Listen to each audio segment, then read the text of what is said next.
دا په خوست کې پر نشه روږدو درملنې اتیا بستریز روغتون دی چې دا مهال پکې نږدې اتیا معتادین تر درملنې لاندې دي. دغه روغتون ته نه یوازې د خوست بلکې د پکتیا او پکتیکا ولایتونو په نشه روږدي هم د درملنې لپاره راوړل کیږي چې تر 45 ورځو پورې په دغه مرکز کې درملنه کیږي. دلته راوړل شوي په نشه روږدو د بیلابیلو لمیلونو له لارې په نشو پیل کړی چې له زیاترو یې د نشې له امله زده کړې او کاروبارونه په نیمه کې پاتې شوي.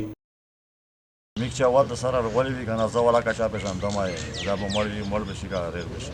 انیس به واکسین درګم خپل هغه نه ډېر خوشحال یم ولای دغه نه پرېږدی شوم زموږ خپله میټاپ چې له و بیا څه وخت د کوره شوم په کلي کې د جنکوی سره د نشهیینو سره وګرځېدم دغه یې سره پرېږدی شوم زم سیمپرا مې مکتب ویلو دنا دوله چرچانش وی داسې د بعد خال کې سره ټټای چې دا شهیدې لو سمیک په نشیر غلی اول په 4 سری دی شوی بیان نه را پرې په ورپ څخه خاطی اسی دنا دوله ان شاء الله میک به خلخونه ته په دار دا او خري دلته مزغه صفاش ول ته دا ویم وشوي بیان شاج ګرخونی ورکوي نه یو طبيعي شیطان دوکا درګي چې ساته په ځا کوم ورکا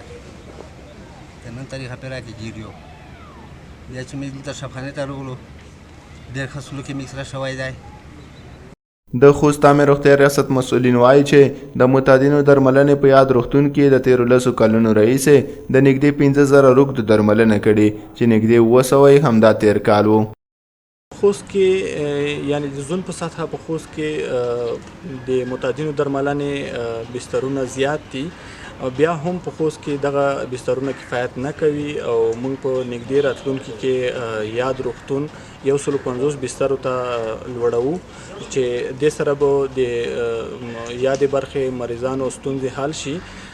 معتادین وروسته تر درملنې بیرته عادي ژوند ته ستنیږي خو د کار نشتون هغه لامل دی چې زیاتره روغ شوي معتادین بیا ځلې په نشو پیل کوي. دوی له دولته غوښتنه کوي چې تر درملنې وروسته ورته د کار زمینه هم برابره کړي.